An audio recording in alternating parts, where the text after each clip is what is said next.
প্রিয় ভাইরা আমার, আল্লাহ রাব্বুল আলামিন বলেন, ওহে ঈমানদাররা, তোমরা যারা ঈমান এনেছো, ন্যায়ের সাথে সাক্ষ্যদানকারী হিসাবে দণ্ডায়মান হও। কোন কওমের প্রতি বিদ্বেষের কারণে তাদের প্রতি অবিচার করো না। ইউদিলু, তোমরা সবাই ন্যায় বিচার করো, কারণ হুয়া আকরাবু লিত্তাকওয়া, ন্যায় বিচারই হচ্ছে তাকওয়ার মূল মানদণ্ড। ওয়াত্তাকুল্লাহ, আল্লাহর ভয় করো। ইন্নাল্লাহা খাবীরুম বিমা তা'মালুন, তোমরা যা করো সব কিছু আল্লাহ তাআলা খবর রাখেন। জোরে বলেন সুবহানাল্লাহ। মাহে রমজানুল মুবারকের যে আয়াতটা আমরা এক সপ্তাহ আগে তেলাওয়াত করেছিলাম, ওই আয়াতের শেষ অংশ ছিল লাআল্লাকুম তাত্তাকুন, আশা করা যায় সম্ভবত তোমরা তাকওয়া অবলম্বন করতে পারবে, তাকওয়া অর্জন করতে পারবে। এই কথার দ্বারা বোঝা গেল যে মাহে রমজানুল মুবারক মাস এসেছে আমাদের জন্য তাকওয়া অর্জনকারী হিসাবে। প্রতি বছর ঘুরে ঘুরে এই মাসটি আমাদের কাছে আসে তাকওয়া অর্জন করার জন্য। আমরা আমাদের জীবদ্দশায়, আমাদের বয়স যতদূর, কেউ জীবনে 20 বার, 30 বার, 40 বার, 50 বার পর্যন্ত রমজান অতিবাহিত করেছে এবং মাহে রমজানুল মুবারকের সিয়াম আমরা আদায় করেছি। এখন প্রশ্ন হচ্ছে, এতগুলো সিয়াম আমরা অতীতে আদায় করেছি এবং বর্তমান অবস্থানের উপর আমরা আছি, আমাদের মধ্যে তাকওয়া এসেছে কিনা, তাকওয়া তৈরি হয়েছে কিনা? যেহেতু আল্লাহর বক্তব্য লাআল্লাকুম তাত্তাকুন, তোমরা সিয়াম পালন করলে সম্ভবত আশা করা যায় তোমাদের মধ্যে তাকওয়া আসবে, তৈরি হবে। এখন তাকওয়া আসলে কি জিনিস? তাকওয়া কি দেখা যায়, না ছোঁয়া যায়, না অনুভব করা যায়? হ্যাঁ, তাকওয়া দেখা যায়, অনুভবও করা যায়। তাকওয়া পৃথিবীতে সকল কিছু মাপার যন্ত্র আছে। আপনার শরীরে জ্বর হয়েছে, এটা কত পার্সেন্ট তা মাপলে বোঝা যায়। ওয়েদারের তাপমাত্রা কত পার্সেন্ট তা মাপলে বোঝা যায়। ঈমান মাপার যন্ত্র আছে। নবীজি বলেছেন, কোন ব্যক্তির কাছে যদি ভালো কাজ ভালো লাগে আর মন্দ কাজ মন্দ লাগে, তাহলে বুঝবা তার মধ্যে ঈমান আছে। অনেকে আছে এই সমাজে ভালো কাজ ভালো লাগে না, বরং মন্দ কাজই তাদের কাছে ভালো লাগে। এমন কোন ব্যক্তি যদি থেকে থাকেন, তাহলে আপনি বুঝে নেবেন আপনার মধ্যে কোনো ঈমান নাই। ঠিক অনুরূপ ভাবে একজন ব্যক্তির মধ্যে তাকওয়া আছে কিনা তা বোঝার জন্য মাপার যন্ত্র আছে। প্রিয় ভাইরা আমার, মাপার যন্ত্রটা কি? মাপার যন্ত্র হলো ন্যায় বিচার। আপনার মধ্য থেকে যদি ন্যায় বিচার প্রকাশিত হয়, জীবনের সকল ক্ষেত্রে, সব জায়গায়, সব কর্মে যদি ন্যায় বিচার প্রতিষ্ঠিত হয়, তাহলে বুঝবেন আপনার মধ্যে তাকওয়া আছে। আর যদি ন্যায় বিচার প্রতিষ্ঠিত না হয়, আপনি যদি ন্যায় বিচার প্রতিষ্ঠিত করতে না পারেন, আপনার দ্বারা আপনার উপরে অর্পিত আমানতকে ন্যায়ভাবে বন্টন করতে না পারেন, ইনসাফ করতে না পারেন, তাহলে সহজেই আপনি বুঝে নেবেন যে আপনার মধ্যে এরকম 50টি রমজান না, 50,000 রমজান গেল আপনার মধ্যে তাকওয়া আসবে। কারণ কোরআন তার দলিল দিয়েছে, ইউদিলু, তোমরা ন্যায় বিচার করো, কেননা ন্যায় বিচারই হচ্ছে তাকওয়ার মূল মানদণ্ড। ন্যায় বিচারই তাকওয়ার মূল কি মানদণ্ড। এখন প্রশ্ন হচ্ছে, বান্দা প্রথমে কার সাথে ন্যায় বিচার করবে? বান্দা সর্বপ্রথম ন্যায় বিচার করবে তার মালিকের সাথে, তাকে যিনি সৃষ্টি করেছেন। আমাদের সৃষ্টি করেছেন কে? আরো জোরে বলেন কে? আমাদের খাওয়ান কে? সব কিছু দেখভাল করেন কে? আমরা নাই থেকে এ পর্যন্ত এসেছি, আমাদের কোনো অস্তিত্ব ছিল না, কোনো নাম পরিচয় বংশ মর্যাদা কিচ্ছু ছিল না। ছিল না। আমাদের সৃষ্টি করেছেন তিনি আল্লাহ। মানুষের কথা বর্ণনা করতে গিয়ে মাঝে মাঝেই দুর্বল জায়গায় আঘাত করেছেন। হাল আতা আলাল ইনসানি হিনুম মিনাদ দাহরি লাম ইয়াকুন শাইআম মাযকুরা। বান্দা, আমি তোমাকে সৃষ্টি করেছি, তুমি এক সময় কিছুই ছিলে না। আপনি ওই দিকে একটু ফিরে যান, পিছনের দিকে দেখেন, আমি কিছুই ছিলাম না, আপনি কিছুই ছিলেন না। সেইখান থেকে আমাদের আল্লাহ আমাদেরকে তৈরি করে এই পর্যন্ত নিয়ে এসে আমাদের মান মর্যাদা যোগ্যতা সম্মান অর্থকরী সন্তানাদি সব কিছু আল্লাহ তাআলা আমাদেরকে দিয়েছেন না দেননি? দিয়েছেন। এখন এই অবস্থার উপরে দাঁড়িয়ে বান্দা সর্বপ্রথম ন্যায় বিচার করবে কেবলমাত্র তার প্রভুর সাথে।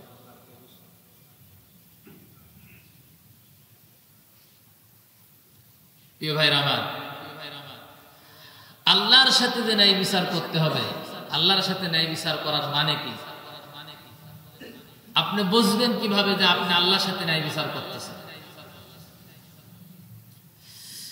আমার আল্লাহ রাব্বুল আলামিন কোরআনুল কারীমের মধ্যে বিভিন্ন ভাবে এই কথাটা বর্ণনা করেছেন। আল্লাহ রাব্বুল আলামিন বলেন, وَقَضَى رَبُّكَ أَلَّا تَعْبُدُوا إِلَّا إِيَّاهُ وَبِالْوَالِدَيْنِ إِحْسَانًا। মানে এবং কথা মানে ফাইসালা করা, রায় দেওয়া, সিদ্ধান্ত নেওয়া। আল্লাহ রাব্বুল আলামিন রায় দিয়েছেন, সিদ্ধান্ত নিয়েছেন। আল্লাহ বলেন, বান্দা, আমি ছাড়া তোমরা কারো ইবাদত করতে পারবা না। এই সিদ্ধান্ত আল্লাহ দিয়েছেন। এখন ইবাদত কি আংশিক হবে না পুরোপুরি হবে?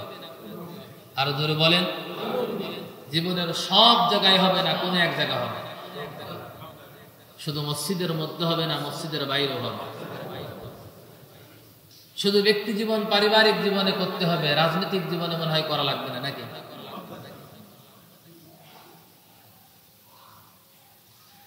আপনি ব্যক্তি জীবনে ন্যায় বিচার, ভালো মানুষ, আপনার অনেক গুণ আছে, বৈশিষ্ট্য আছে, মর্যাদা আছে সমাজে, পরিবারে, কিন্তু এমন এক জায়গায় আপনি ন্যায় বিচার করেন না। এই ন্যায় বিচার না করার কারণে কিয়ামতে আল্লাহর দরবারে আপনি আসামি হয়ে যাবেন। এজন্য জীবনে বলছি, পয়লা নম্বর, প্রথম নম্বর ন্যায় বিচার হবে কার সাথে? আল্লাহর সাথে। ওই কথাটা আমার আল্লাহ রাব্বুল আলামিন অন্য জায়গায় অন্যভাবে বর্ণনা করেছেন,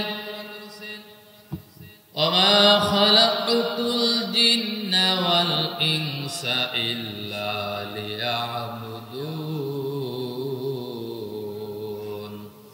আল্লাহ রাব্বুল আলামিন বলেন, হে জিন আর মানুষ, আমি তোমাদেরকে সৃষ্টি করেছি কেবলমাত্র গোলামি করবা আমার।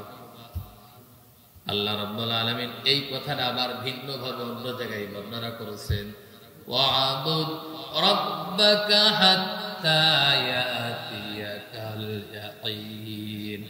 বান্দা, যত সময় পর্যন্ত তোমার মধ্যে ইয়াকিন না আসে তত সময় পর্যন্ত তুমি আমার গোলামি করবা।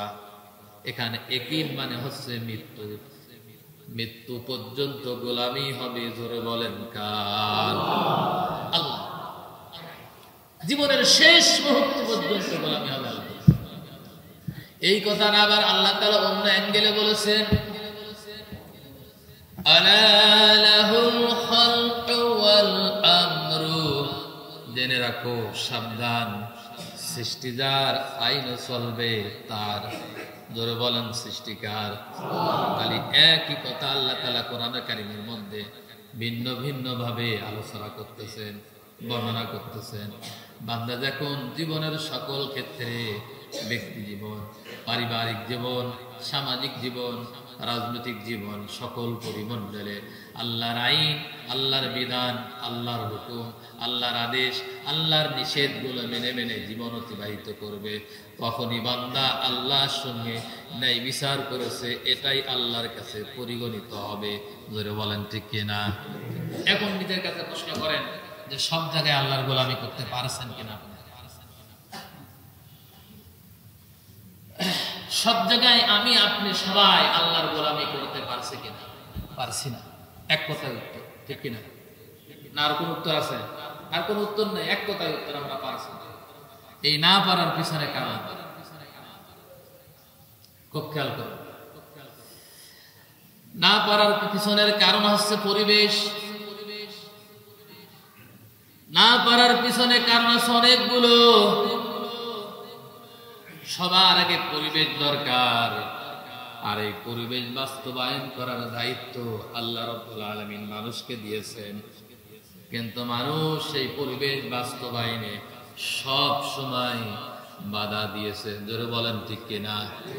এজন্য ১,৫০০ বছর আগে আমার আল্লাহ রাব্বুল আলামিন কোরআনুল কারীমের মধ্যে বর্ণনা করতেছেন, আল্লাযীনা কাফারু ওয়াসাদ্দু আন সাবিলিল্লাহি আযাল্লা আমালাহুম। আল্লাহ রাব্বুল আলামিন বলেন, আল্লাযীনা যিবা যাহারা ওয়াসাদ্দু আন সাবিলিল্লাহ, আল্লাহর রাস্তা প্রতিষ্ঠা হতে, আল্লাহর রাস্তা তৈরি হতে, পরিবেশ তৈরি হতে যারা প্রতিবন্ধকতা করে, বাধা দেয়, আল্লাহ রাব্বুল আলামিন বলেন আদাল্লা আমালাহুম, তাদের জীবনের সব আমলগুলোকে আমি আল্লাহ তাআলা বরবাদ করে দেব। ভালো কাজ বাস্তবায়ন হোক। এই পৃথিবীতে কোরআন বর্ণিত যতগুলো আদেশ এবং নিষেধ আছে, এর চাইতে ভালো কাজ আর পৃথিবীতে অন্য কোথাও আছে? তাহলে এই ভালো কাজ প্রতিষ্ঠিত হতে, কায়েম হতে যারা বাধা দেয়, আল্লাহ বলছেন আদাল্লাহ আমালাহুম, তাদের জীবনের যত ভালো কাজ আছে সব ভালো কাজ আমি বরবাদ করব। পৃথিবীতে সব শ্রেণীর মানুষ কিছু না কিছু ভালো কাজ করে না করে না? মানুষের ভালো কাজ, নেক আমল, এর আগে আমি এখানে আলোচনা করে দেখিয়েছিলাম 32টা কারণে নষ্ট হয়ে যায়।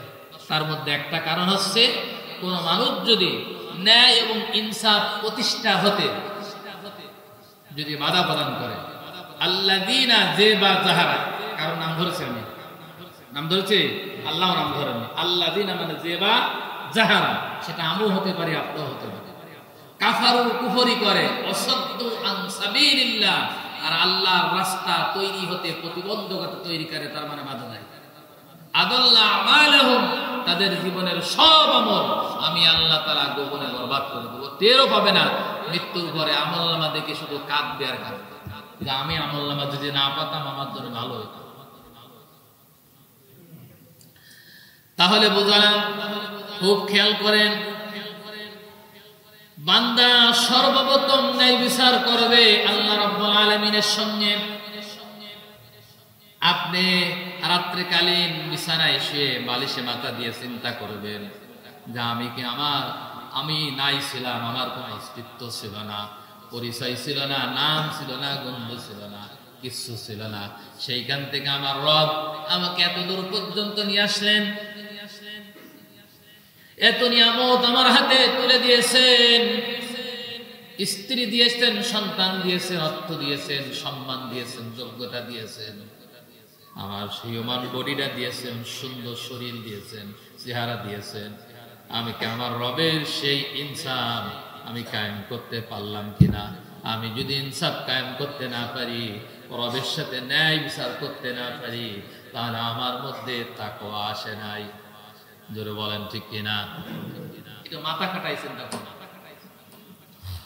প্রিয় ভাইরা আমার, আপনার দায়িত্ব কি? আপনি সেই দায়িত্ব পালন করছেন কিনা? এই চিন্তা থেকে আপনি খোরাকটা একটু যোগাবেন। যদি হঠাৎ এখন মারা যান, রবের সামনে কি নিয়ে দাঁড়াবেন? আল্লাহ যদি জিজ্ঞাসা করে, বান্দারে আমার সঙ্গে ন্যায় বিচার করার কথা ছিল তোমার, তুমি আমার সঙ্গে ন্যায় বিচার করনি, বরং আমার সাথে অবিচার করেছো, অন্যায় করেছো। আমি সব কিছু না চাইতেও তোমার সব পূরণ করে দিয়েছি, একটা জিনিসের অভাব আমি রাখিনি। তুমি চেয়েছো সেটাও দিয়েছি, যেটা চাওনি সেটাও আমি তোমাকে দিয়েছি। এজন্য বান্দাকে সর্বপ্রথম আল্লাহ রাব্বুল আলামিনের সঙ্গে ন্যায় বিচার করতে হবে। আর এই ন্যায় বিচার যখন বান্দা আল্লাহর সঙ্গে করতে পারবে, তখনই তার মধ্যে তাকওয়া অর্জন হবে। আর এই তাকওয়া অর্জন করার জন্য আল্লাহ রাব্বুল আলামিন মাহে রমজানুল মুবারক আমাদের উপহার দিয়েছেন। জোরে বলুন সুবহানাল্লাহ। কথা কি বোঝা যায়? এটা হচ্ছে পয়লা নম্বর ইনসাফ। বান্দা ন্যায় বিচার করবে সর্বপ্রথম আল্লাহর সাথে। ন্যায় বিচার প্রধানত 3 প্রকার, এর আবার শাখা প্রশাখা আছে কয়েক প্রকার। পয়লা নম্বর ন্যায় বিচার হবে বান্দা আল্লাহর সাথে ন্যায় বিচার করবে। 2 নম্বর ন্যায় বিচার করবে বান্দা বান্দার সঙ্গে, তার মানে অন্য মানুষের সঙ্গে ন্যায় বিচার করবে। দেখেন তো এই ন্যায় বিচারের মধ্যে মানুষের সঙ্গে যখন ন্যায় বিচার হবে, পয়লা নম্বরে ন্যায় বিচার হবে আপনার বাবা মার সাথে। আমার আল্লাহ রাব্বুল আলামিন কোরআনুল কারীমের মধ্যে ঘোষণা করেছেন, সাহাবায়ে কেরাম নবীদের কাছে এই কথা জিজ্ঞাসা করেছেন, ইয়া রাসূলুল্লাহ, ইনকাম শিখলাম, অর্থ উপার্জন করতে শিখলাম, এই অর্থগুলো প্রথমে কার জন্য খরচ হবে, কোনখান থেকে খরচ শুরু করব আমি? আল্লাহর নবীর কাছে যখন সাহাবায়ে কেরাম এই প্রশ্নগুলো করলেন, আল্লাহ রাব্বুল আলামিন নবীজির উপর আয়াত নাযিল করে প্রশ্নের উত্তর দিয়ে দিয়েছেন। নবীজিকে আল্লাহ রাব্বুল আলামিন বললেন, নবী আপনি প্রশ্নের উত্তরগুলো দিয়ে দেন। ইয়াসআলুনাকা মাযা ইনফিকুন কুল মা আনফাকতুম মিন খায়রিন ফালিল ওয়ালিদাইনি ওয়াল আকরাবিন। জোরে বলেন আল্লাহু আকবার। কুল মা আনফাকতুম, হে নবী ওরা বলে, প্রশ্ন করে, আনফাকতুম আমরা খরচ করব কোন জায়গায়? কুল মা আনফাকতুম মিন খায়র, বলেন, কুল আপনি বলে দেন, আনফাকতুম তারা যেন খরচ করে বিল ওয়ালিদাইন, সর্বপ্রথম কোন জায়গা থেকে? পিতামাতা থেকে। তাহলে মানুষের সঙ্গে ন্যায় বিচার করতে গিয়ে এর পয়লা নম্বর হচ্ছে আপনার পিতামাতা, 2 নম্বর আপনার স্ত্রী সন্তান, এরপরে আত্মীয় স্বজন, আত্মীয় বর্গ, নিকটতম আত্মীয়, দূরতম আত্মীয়। এরকম করতে গেলে অধিকার পাবে মোট আপনার কাছে 19 প্রকারের লোক। জোরে বলেন কয় প্রকার? 19 প্রকারের লোক আপনার কাছে অধিকার পাবে।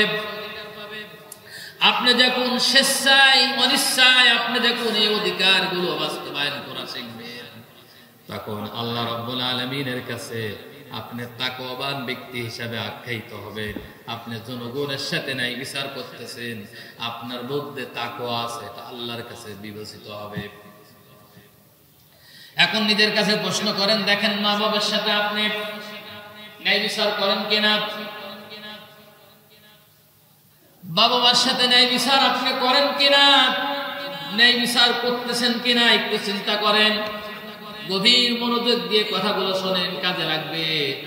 ন্যায় বিচার যদি আপনি পিতামাতার সঙ্গে, স্ত্রীর সঙ্গে, সন্তানের সঙ্গে, নিকটতম আত্মীয়, দূরতম আত্মীয়, প্রতিবেশী সহ যারা আছে, 19 প্রকার অধিকারের লোক যারা আছে, তারা আমার কাছে ন্যায় বিচার পাবে।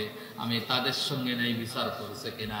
যদি ন্যায় বিচার না করি, তাহলে আমার মধ্যে তাকওয়া তৈরি হয়নি। কারণ আল্লাহ বলতেছেন, ইদিলু, তোমরা ন্যায় বিচার করো, ওয়া আকরাবু লিত্তাকওয়া, ন্যায় বিচারই আছে তাকওয়ার মূল মানদণ্ড। আপনি এরকম পিতামাতা থেকে শুরু করে 19 প্রকারের লোক আছে আপনার কাছে অধিকার পাবে, তাদের সাথে আমি আপনি সবাই ন্যায় বিচার করছি কিনা? যদি আমি করি, তাহলে বলবেন আমার মধ্যে তাকওয়া আছে। তাকওয়া মানে এই নাই একটা হাজি গামছা মাথায় দিয়ে, বড় বড় দাড়ি রেখে, বড় টুপি মাথায় দিয়ে, বড় জুব্বা গায়ে দিয়ে মসজিদে এক কোনায় বসে সকালবেলা সন্ধ্যাবেলা জিকির করলাম, আর যেখানে মানুষের সঙ্গে কথা বলি জোরে জোরে আলহামদুলিল্লাহ সুবহানাল্লাহ বললাম, এর নাম তাকওয়া না। সমাজে খুঁজে দেখেন অমুসলিমদের মধ্যে এত ভদ্রলোক আছে যারা আপনার চাইতো আমার চাইতো সমাজে তারা অনেক ভালো লোক, কিন্তু আল্লাহ রাব্বুল আলামিনের সঙ্গে নাই বিচার, বান্দার সঙ্গে নাই বিচার না করার কারণে লোকটা আল্লাহ রাব্বুল আলামিনের কাছে তাকওয়াবান হিসাবে, মুত্তাকি হিসাবে আখ্যায়িত হয়নি। 3 নাম্বার নাই বিচার করবেন কার সাথে?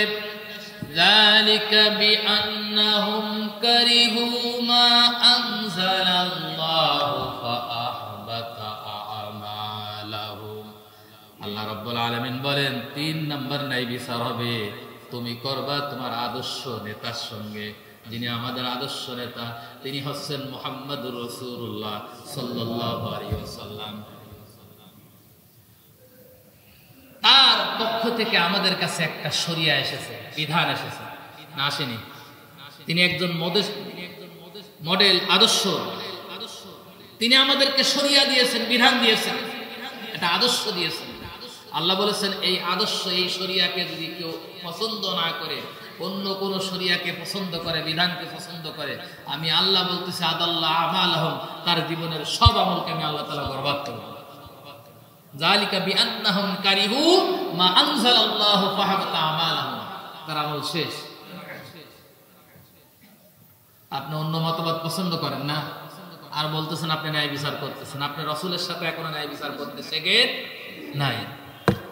রাসূলের সাথে ন্যায় বিচার করার অর্থ হচ্ছে তিনি যা আমাদের জন্য নিয়ে এসেছে তা সজ্ঞানে গ্রহণ করা, এবং তিনি আমাদের জন্য যা বর্জন করতে বলেছেন তা বর্জন করা। তাকে আদর্শ মডেল হিসাবে মানাই হচ্ছে রাসূলের সঙ্গে ন্যায় বিচার করা। এই হচ্ছে ন্যায় বিচার প্রধানতম 3 প্রকার। কয় প্রকার?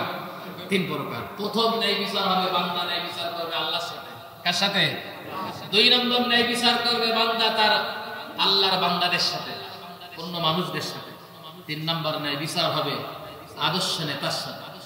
যদি আপনি এইভাবে ন্যায় বিচার করতে পারেন তাহলে আল্লাহর খাতায় আপনি মুত্তাকি হিসাবে বিবেচিত হবেন। আর যদি তা না করেন, এরকম রমজান আপনার জীবনে যদি 2000 বের আসে, তারপরও আল্লাহর কাছে আপনি মুত্তাকি বান্দা না। এবার মুত্তাকি বান্দা না হলে কি ক্ষতি হবে?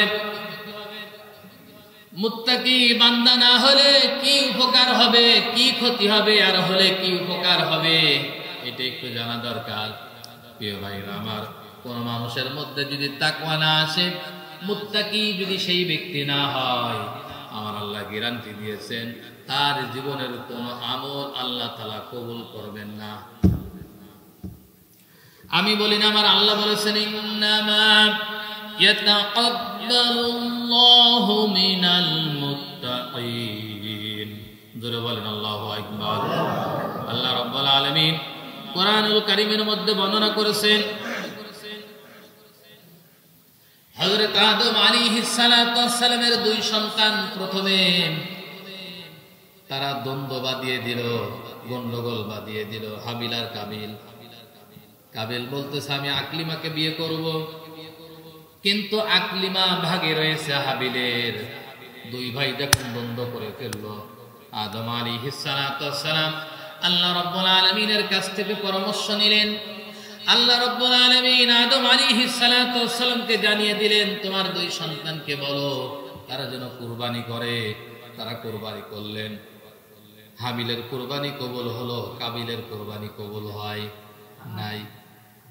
শয়তান এসে তাকে কুমন্ত্রণা দিল, যেহেতু হাবিলের কুরবানি কবুল হয়েছে, আকলিমা সেই পেয়ে যাবে, এখন তুমি আকলিমাকে পাবা না। আকলিমাকে যদি পেতে হয় তাহলে একটাই মাত্র রাস্তা আছে, তাকে হত্যা করতে হবে। কি করতে হবে? হত্যা করতে হবে। শয়তান কুমন্ত্রণা দিল তার মধ্যে। قال لأقتلنك قال إنما يتقبل الله من المتقين। হাবিল কাবিলকে বলল ভাই এখানে আমার অপরাধ কি? তুমিও কুরবানি করেছো, আমিও কুরবানি করেছি। কুরবানি তো কেবলমাত্র কবুল হয় মুত্তাকিনদের। কাদের? যারা মুত্তাকি, যারা আল্লাহকে ভয় করে, তাদের তাকওয়ায়, তাদের ইবাদত, তাদের কুরবানি আল্লাহ রাব্বুল আলামিন কবুল করেন। এখানে আমার তো কোনো দোষ নেই। তুমি যদি হত্যা করার জন্য তোমার হাত আমার দিকে প্রসারিত করো, আমি তোমার দিকে আমার হাত প্রসারিত করব না। কাবিল হাবিলকে হত্যা করে ফেললো। আল্লাহ রাব্বুল আলামিন ওই সময় হাবিলের মুখ দিয়ে যেই কথাটা বের করেছিলেন, ওই কথাটা কোরআনে কারিমের আয়াত বানায়া কোরআনে কারিমের মধ্যে আল্লাহ ঢুকিয়ে দিয়েছেন। ধরে বলেন সুবহানাল্লাহ। ইন্নামা ইয়াতাকাব্বালুল্লাহু মিনাল মুত্তাকিন। হাবিল কাবিলকে বলতেছে, শোনো, ইবাদত কেবলমাত্র কবুল হয় তাদের যারা হচ্ছে মুত্তাকি। যারা কি? তাহলে আপনি যদি মুত্তাকি, আমি যদি মুত্তাকি না হই, তাহলে আমার ইবাদত, আপনার ইবাদত আল্লাহর দরবার কি হবে না? কবুলই হবে। আর মুত্তাকি হতে হলে আমার আপনার মধ্যে ন্যায় বিচার প্রতিষ্ঠিত হওয়া লাগবে। কথা কি মানে বুঝাতে পারলাম নাকি? প্রিয় ভাইয়ার, কুরবানি যখন আসে, ইমাম সাহেব দেখবেন আলোচনা করে, লা ইয়ানালাল্লাহু লুহুমুহা ওয়ালা দিমাউহা ওয়ালাকিন ইয়ানালুহুত তাকওয়া। তোমাদের পশুর কোনো রক্ত, কোনো চামড়া, কত টাকা দিয়ে কিনেছো, কোন গরু কিনেছো, কোন পশু কিনেছো, এটা আমি আল্লাহ তাআলা দেখি না। মূলত আমার জন্য কুরবানি করা হচ্ছে কিনা, তোমাদের অন্তরের তাকওয়াটাই আমি দেখি। জোরে বলেন ঠিক কিনা? এজন্য নবীজি আমাদের একটা দোয়া শিক্ষা দিয়ে দিয়েছেন। আল্লাহ রাব্বুল আলামিনের পক্ষ থেকে বলতে বলা হয়েছে, হে মুমিন তোমরা বলো, হে নবী তুমি বলো, কুল ইন্না সালাতি ওয়া নুসুকি ওয়া মাহইয়ায়া ওয়া মামাতি লিল্লাহি রাব্বিল আলামিন। জোরে বলেন আল্লাহু আকবার। সূরা নামের আয়াত। কুল নবী আপনি বলুন, হে ঈমানদার তুমি বলো, নিশ্চয়, কুল ইন্না সালাতি নামাজ কার জন্য? ওয়া নুসুকি কুরবানি কার জন্য? ওয়া মাহইয়ায়া বেঁচে থাকা কার জন্য? লিল্লাহি রাব্বিল আলামিন মরে যাওয়া কার জন্য? ওয়া মামাতি লিল্লাহি রাব্বিল আলামিন মরে যেতে হবে আল্লাহ। তাহলে দুনিয়ায় যতদিন বেঁচে থাকবো, যা কিছু করব, যা কিছু বাস্তবায়ন করব, শুধুমাত্র আল্লাহ রাব্বুল আলামিনের জন্য। দোয়া আমাদেরকে শিক্ষা দিয়ে দেওয়া হয়েছে। নামাজে যখন দাঁড়াবেন, মুনাজাত যখন করবেন, আল্লাহর কাছে এই কথাগুলো বলবেন। এজন্য নবীজি যখন জায়নামাজে দাঁড়াতেন, আল্লাহু আকবার তাকবীরে তাহরিমা বলার পরে আমরা সাধারণত সানা পড়ি। নবীজি সানার কাছে পড়তেন, ইন্নী ওয়াজ্জাহতু ওয়াজহিয়া লিল্লাযী ফাতারাস সামাওয়াতি ওয়াল আরদা হানিফা ওয়া মা আনা মিনাল মুশরিকিন। ইন্নী ওয়াজ্জাহতু, এটা কিন্তু জায়নামাজের দোয়া না। আমরা সাধারণত মনে করি এটা জায়নামাজের দোয়া না, এটা কোরআনে কারিমের সূরাতুল আনআমের একটা আয়াত। প্রিয় ভাইরা আমার, ইন্নী ওয়াজ্জাহতু নিশ্চয় আমি মুতাওয়াজ্জিহ হচ্ছি তার দিকে, ফাতারাস সামাওয়াতি ওয়াল আরদ, যিনি আকাশ আর জমিনের মালিক, হানিফা ওয়া মা আনা মিনাল মুশরিকিন, আর আমি মুশরিকদের অন্তর্ভুক্ত নয়। এই কথা বলার পরে তাওবাত তাসবিহ বলার পরে নবীজি সূরা ফাতিহা শুরু করতেন। আপনি যখন নামাজের মধ্যে ওই নিয়ত বাদে, সানা বাদে যখন এই দোয়াটা পড়বেন, দেখবেন নামাজের মধ্যে আপনার খুশু অতীতের চাইতে বেশি হয়ে যাবে। জোরে বলেন সুবহানাল্লাহ। আপনি যদি বোঝেন এই কথা, ইন্নী ওয়াজ্জাহতু আমি মুতাওয়াজ্জিহ হচ্ছি, আমি আমার মুখ চেহারা সব কিছু কার দিকে? আল্লাহর দিকে ফিরাচ্ছি, যিনি আকাশ আর জমিনের মালিক, যিনি আমারও মালিক, আমাদের সবার মালিক। আর আমি সাক্ষ্য দিচ্ছি, হানিফা ওয়া মা আনা মিনাল মুশরিকিন, আমি মুশরিকদের অন্তর্ভুক্ত নয়। মুশরিক হচ্ছে তারা আল্লাহ যা দিতে পারে ওইটা অন্য মানুষ দিতে পারে, এইটা যারা মনে করে তারা মুশরিক। তারা কে? আইন দেওয়ার মালিক কে? এই যে বান্দা যখন দেয় তখন কে? ও যা বিশ্বাস করে ওটাও কি মুশরিক? ওটাও কি মুশরিক? এটা আমি বলি না, আল্লাহ বলেছে। আল্লাহ যা দিতে পারে মানুষও তা দিতে পারে, এইটা যদি কেউ মনে করে সে আর মুসলিম থাকে না, সাথে সাথে কি হয়ে যায়? আপনাদের ভয় পাওয়ার দরকার নেই, ক্যামেরা হচ্ছে, ক্যামেরাম্যান আসছে, ঠিক আছে না? ওটা ড্রোন চলতেছে। প্রিয় ভাইরা আমার, বলতেছিলাম আমার আল্লাহ রাব্বুল আলামিন পরিষ্কার ভাষায় আমাদেরকে বুঝিয়ে দিলেন, জানিয়ে দিলেন যে মুত্তাকিনদের ইবাদত কেবলমাত্র আল্লাহ রাব্বুল আলামিন কবুল করে। জোরে বলেন ঠিক কিনা? মুত্তাকিনদের ইবাদত আল্লাহ তাআলা কবুল করেন। মুত্তাকিন যারা না, তাদের ইবাদত আল্লাহর দরবারে কবুল হয়। মনে রাখবেন ভালো করে। এবার আসেন, আমি আপনার মধ্যে যদি তাকওয়া, মুত্তাকি, খোদাভীরু পয়দা হয়, আল্লাহ রাব্বুল আলামিন আমাকে আপনাকে আরো কি দেবেন? আমার আল্লাহ রাব্বুল আলামিন কোরআনুল কারীমের মধ্যে বর্ণনা করতেছেন, কোন মানুষের মধ্যে যদি তাকওয়া তৈরি হয়, মুত্তাকি তৈরি হয়, ন্যায় বিচার যদি তৈরি হয়ে যায়, তাহলে আল্লাহ রাব্বুল আলামিন ওই জাতির জন্য, ওই কওমের জন্য, ওই সমাজের জন্য আল্লাহ রাব্বুল আলামিন আকাশের বরকতের দরজা, জমিনের বরকতের দরজা তাদের জন্য আল্লাহ তুলে দেবেন। জোরে বলেন সুবহানাল্লাহ। তাদের জন্য আল্লাহ রাব্বুল আলামিন তুলে দেবেন। দলিল কি? আমার আল্লাহ রাব্বুল আলামিন দলিল দিচ্ছেন, ওয়ালাউ আন্না আহলাল কুরআ আমানু ওয়াত্তাকাউ লাফাতাহনা আলাইহিম বারাকাতিম মিনাস সামাই ওয়াল আরদ ওয়ালাকিন কাযযাবু ফাআখাযনাহুম বিমা কানু ইয়াকসিবুন। জোরে বলেন আল্লাহু আকবার। কি ভাইরা আমার, আল্লাহ বলছেন ওয়ালাউ আন্না আহলাল কুরআ আমানু ওয়াত্তাকাউ লাফাতাহনা, লামে তাকিদ সহ আমার আল্লাহ তাআলা ডাক দিয়ে বর্ণনা করতেছেন, শোনো, যদি কোন জনপদের লোকদের মধ্যে, কোন কওমের মধ্যে যদি এই তাকওয়া আসে, আমি আল্লাহ তাআলা ওয়াদা করতেছি ওই জনপদের উপরে আকাশের বরকতের দরজা আর জমিনের বরকতের দরজা আমি আল্লাহ তাআলা খুলে দেব। জোরে বলেন সুবহানাল্লাহ। আল্লাহর ওয়াদা কি মিথ্যা হয়? আরো জোরে বলেন। ওমান আসদাকু মিনাল্লাহি কিলা, আমার আল্লাহ বলে আমি আল্লাহ চাইতে সত্যবাদী আর কেউ আছে? আল্লাহ চাইতে সত্যবাদী আর কেউ নেই।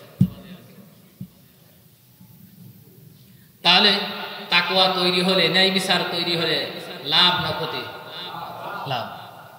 আপনি তো বাড়িতে চিন্তা করবেন এই কথা বলছেন। এখানে এক সপ্তাহ পর পর যে মেসেজগুলো দেওয়া হয়, রমজানের এই মেসেজটা হচ্ছে এইটা, আজকের মেসেজ, মূল মেসেজ এটা। গত 3 সপ্তাহ আমি আপনাদের সামনে আলোচনা করেছি রমজানের একটা আয়াতকে কেন্দ্র করে, সূরাতুল বাকারার 183 নম্বর আয়াত, যেটার মধ্যে 4টা অংশ আছে। আমানু কুতিবা আলাইকুমুস সিয়াম কামা কুতিবা আলাল লাযিনা মিন ক্বাবলিকুম। 4 নম্বর অংশ আজকে আলোচনা হচ্ছে, লাআল্লাকুম তাত্তাকুন, সম্ভবত আশা করা যায় তোমরা তাকওয়া অর্জন করতে পারবে। আমি তাকওয়া আপনাদেরকে দেখালাম, বোঝা যায়, ধরা যায়, ছোঁয়া যায়। কে মানুষের মধ্যে ন্যায় বিচার প্রতিষ্ঠিত হলে ওগুলো দেখা যায় না, যায় না?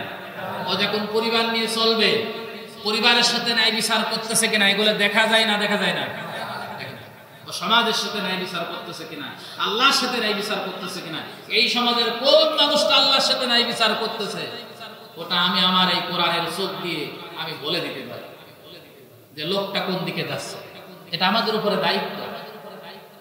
আমরা যদি সঠিক কথা বলি, এই কথা পৌঁছানোর কারণে আমাদের আমলনামায় সওয়াব হবে না, হবে না?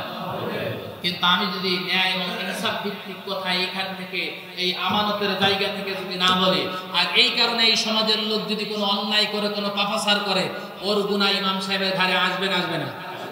তাহলে যারা মনে করে যে ইমাম সাহেব অত সত্যি কথা বলার দরকার, এরকম যারা মনে করে, তারা কি ভালো কাজ করতেছে না মন্দ কাজ করছে? আমার দায়িত্ব এটা।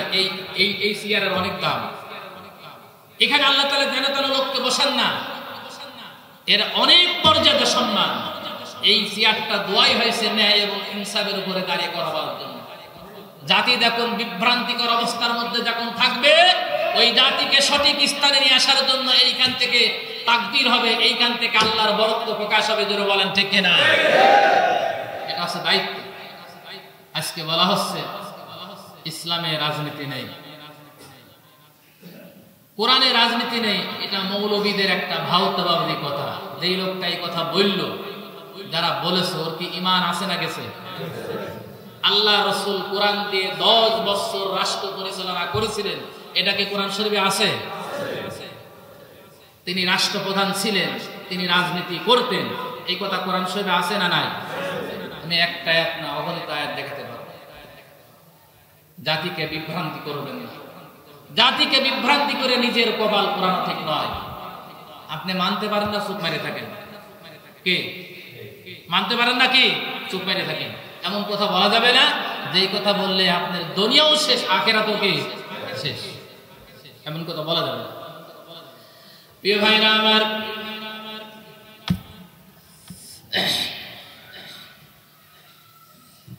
আল্লাহ রাব্বুল আলামিন বর্ণনা করেন, কোন ব্যক্তির মধ্যে যদি তাকওয়া তৈরি হয়ে যায়, তাকওয়া যদি প্রতিষ্ঠিত হয়, ন্যায় বিচার যদি প্রতিষ্ঠিত হয়, ওই বান্দা আল্লাহ রাব্বুল আলামিনের কাছে এত প্রিয় হয়ে যায়। বান্দার জীবনের যত চাহিদা আছে, যত বিপদ আপদ আছে, চাহিদার চাইতো আল্লাহ রাব্বুল আলামিন ওই বান্দাকে বেশি দান করবেন। এটা আল্লাহর ওয়াদা। আমার আল্লাহ কোরআনে কারীমের মধ্যে বর্ণনা করতেছেন, মান কানা ইউমিনু বিল্লাহি ওয়াল ইয়াউমিল আখির ওয়া মান ইয়াত্তাকিল্লাহা ইয়াজআল লাহু মাখরাজা ওয়া ইয়ারযুকুহু মিন হাইসু লা ইয়াহতাসিব। জোরে বলেন আল্লাহু আকবার। বান্দার মধ্যে যদি ন্যায় বিচার পয়দা হয়, তাকওয়া যদি চলে আসে, আপনার অনেক চাহিদা আছে যেগুলো আপনি পূরণ করতে পারছেন না, আমার আল্লাহ বলেন অটোমেটিক কোথা থেকে ওই চাহিদাগুলো পূরণ হয়ে যাবে আপনি নিজেও জানেন না। আমি অতীতে ওই গল্পটা বলেছি। খলিফাতুল মুসলিমিন হযরত ওমর রাদিয়াল্লাহু তাআলা আনহু রাজ্য পরিচালনা শেষে মাঝে মাঝেই তিনি রাজ্যর কর্মচারী সাধারণ পাবলিকদেরকে দেখাশোনা করার জন্য ঘোড়া নিয়ে বের হয়ে যেতেন, খালি পায়ে বের হয়ে যেতেন। একদিন যখন গেলেন, দেখতে পেলেন গভীর রাত্রে একটা বাড়ির মধ্যে টিম টিম করে বাতি জ্বলতেছে। লক্ষ্য করে তাকালেন, কথাগুলো শোনার জন্য চেষ্টা করলেন। কানে ভেসে আসতেছে একজন মা আর একজন মেয়ে গল্প করতেছে ঘরের মধ্যে। মেয়ে দুধ দহন করে ঘরের মধ্যে নিয়ে আসলেন।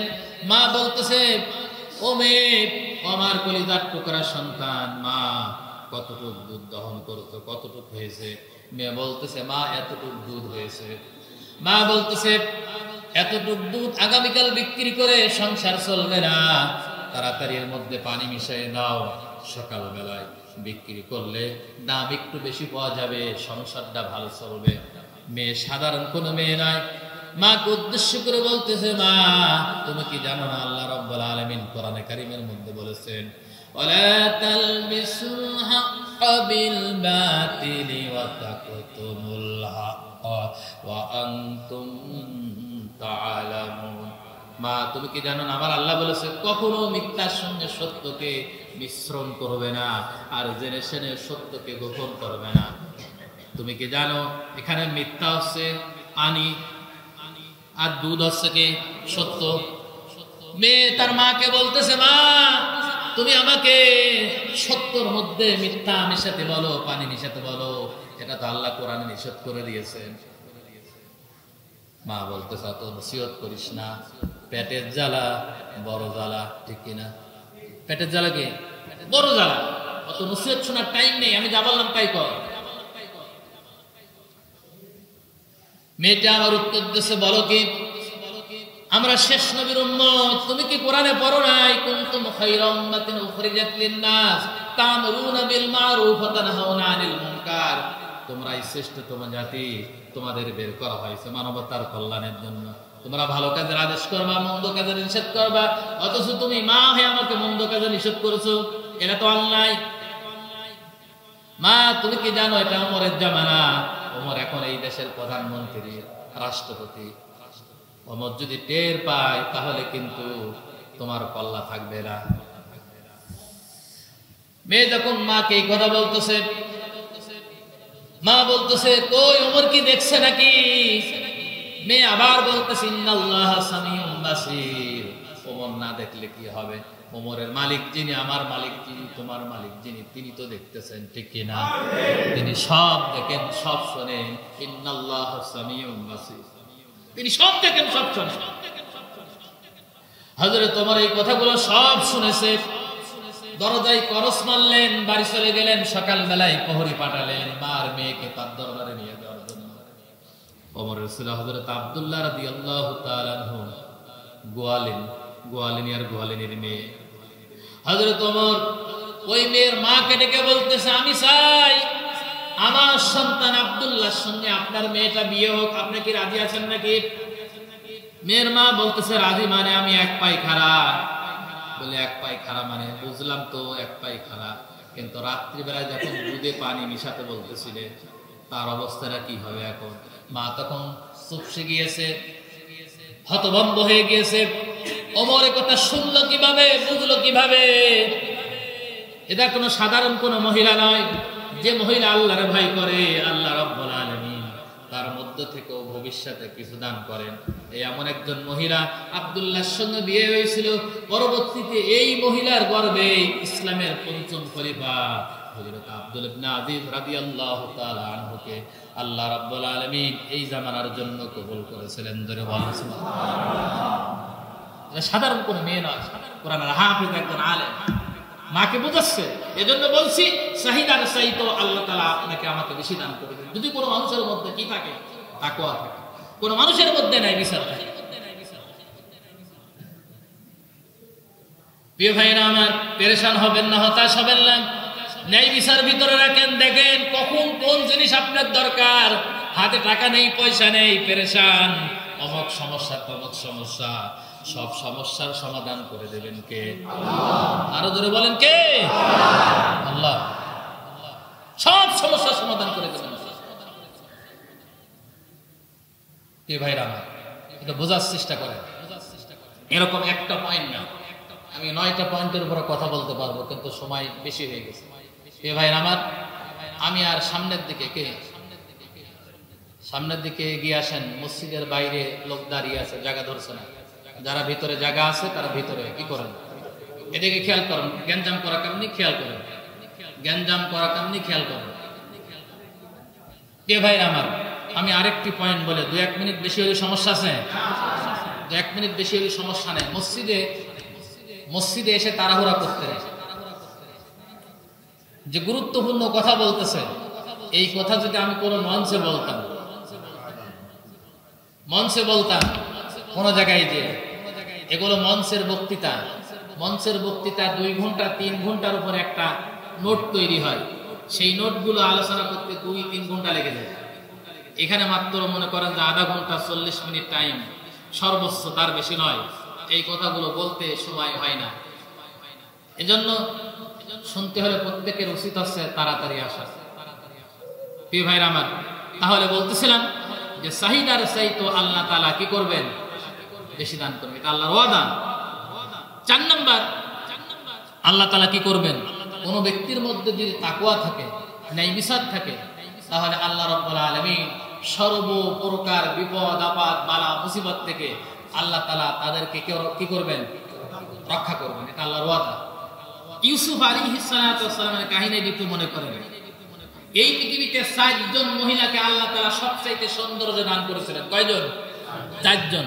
খুব খেয়াল করেন, আবারও বলছি, মনে রাখেন, কাজে লাগবে। এই পৃথিবীতে 4 জন মহিলাকে আল্লাহ তাআলা পৃথিবীর সবচেয়ে বিশ্ব সুন্দরী করেছিলেন। তার 1 নাম্বার হচ্ছে হযরতে হাওয়া আলাইহিস সালাতু ওয়াস সালাম, আদম আলাইহিস সালাতু ওয়াস সালামের স্ত্রী, আমাদের মা, আমাদের কি মা, বিশ্ব সুন্দরী করেছিলেন। 2 নাম্বার বিশ্ব সুন্দরী ছিলেন হযরতে ইব্রাহিম আলাইহিস সালাতু ওয়াস সালামের প্রথম স্ত্রী বিবি সারা। বিবি কি? সারা। 3 নাম্বার হচ্ছে জুলাইখা। 3 নাম্বার কি? আর 4 নাম্বার হচ্ছে আমাদের প্রিয় নবীজির কন্যা, ছোট কন্যা ফাতেমাতুজ জোহরা রাদিয়াল্লাহু তাআলা আনহা। এই 4 জন মহিলা পৃথিবীর বিশ্ব সুন্দরী ছিল।